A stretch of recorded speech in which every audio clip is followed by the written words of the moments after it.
Hello everyone, welcome to நற்பவி சமையல். இன்றைக்கி Maggi க்ராக்கெட் எப்படி செய்யலான்னு பார்க்கலாம். இதுக்கு வந்து ஃபஸ்ட்டு 2 பேக்கெட் மேகியை தண்ணியில் நல்லா வேக வச்சுட்டு வடிகட்டிட்டு அதை பச்சை தண்ணியில் அலசிட்டு மேகி சீசனிங் பேக்கெட் இருக்கும் இல்லைங்களா, அது ஒரு 1/2 பேக்கெட் இதில் போட்டுட்டு நல்லா பெசரி வச்சிடணும். இப்போ நம்ம கட் பண்ண கேரட்டு, பீன்ஸு, முட்டைக்கோசு, குடமிளகாய் இது எல்லாத்தையுமே ஒரு மிக்ஸி ஜாரில் போட்டுட்டு பல்ஸ் மோடில் 2 to 3 தடவை நம்ம வந்து பல்ஸ் பண்ணிக்கணும். அப்போ அது நல்ல கிரானியூல்ஸ் மாதிரி குட்டி குட்டியாக வந்துடும். இதை தனியாக வந்து ஒரு பாத்திரத்தில் எடுத்து நம்ம போட்டுக்கணும்.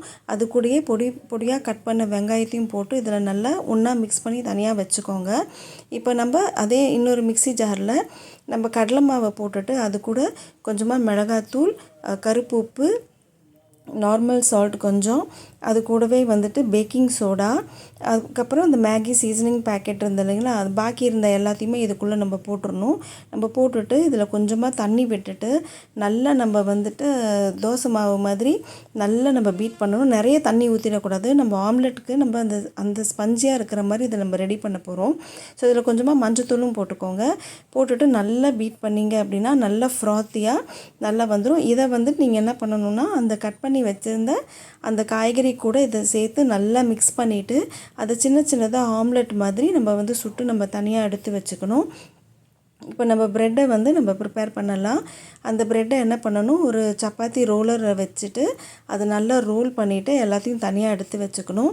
எடுத்து வச்சுட்டு அந்த ப்ரெட்டு மேலே கொஞ்சமாக வந்து நம்ம பட்டர் தடவிக்கணும். பட்டர் தடவிட்டு இந்த நம்ம ரோல் பண்ணி இப்போ வேக வச்சுருந்த அந்த ஆம்லெட் எல்லாத்தையுமே அதுக்குள்ளே வைக்கிறதுக்கு முன்னாடி அந்த ப்ரெட்டில் கொஞ்சம் பட்டர் போட்டுட்டு கொஞ்சமாக மேனீஸ் போட்டுக்கோங்க. அதுக்கப்புறமா இந்த ஆம்லெட்டை வந்து அதுக்குள்ளே வச்சு அதை ஹாஃபாக ஃபோல்ட் பண்ணி வச்சுருங்க. அது மேலேயே வந்துட்டு கொஞ்சமாக சில்லி சாஸ் தடவிக்கோங்க.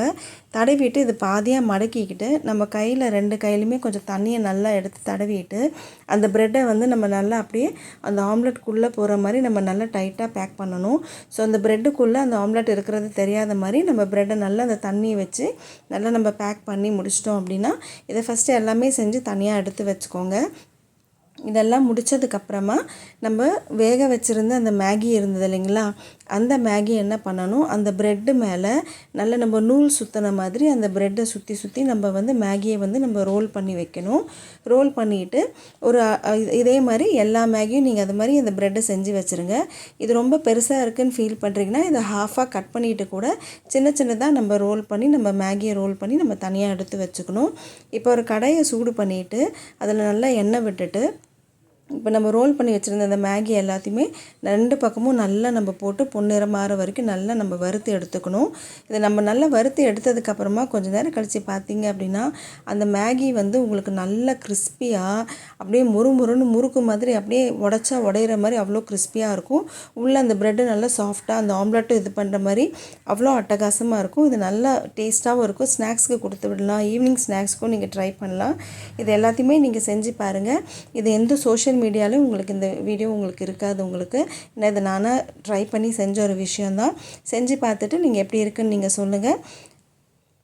உங்கள் கமெண்ட்ஸ் வந்து is very valuable. So try பண்ணிவிட்டு எப்படி இருக்குன்னு சொல்லுங்கள். அன்போடு சமைங்க, ஆரோக்கியமாக சாப்பிடுங்க. இந்த வீடியோஸ் பிடிச்சதுன்னா லைக் பண்ணி, ஷேர் பண்ணி, சப்ஸ்கிரைப் பண்ணுங்கள். நன்றி.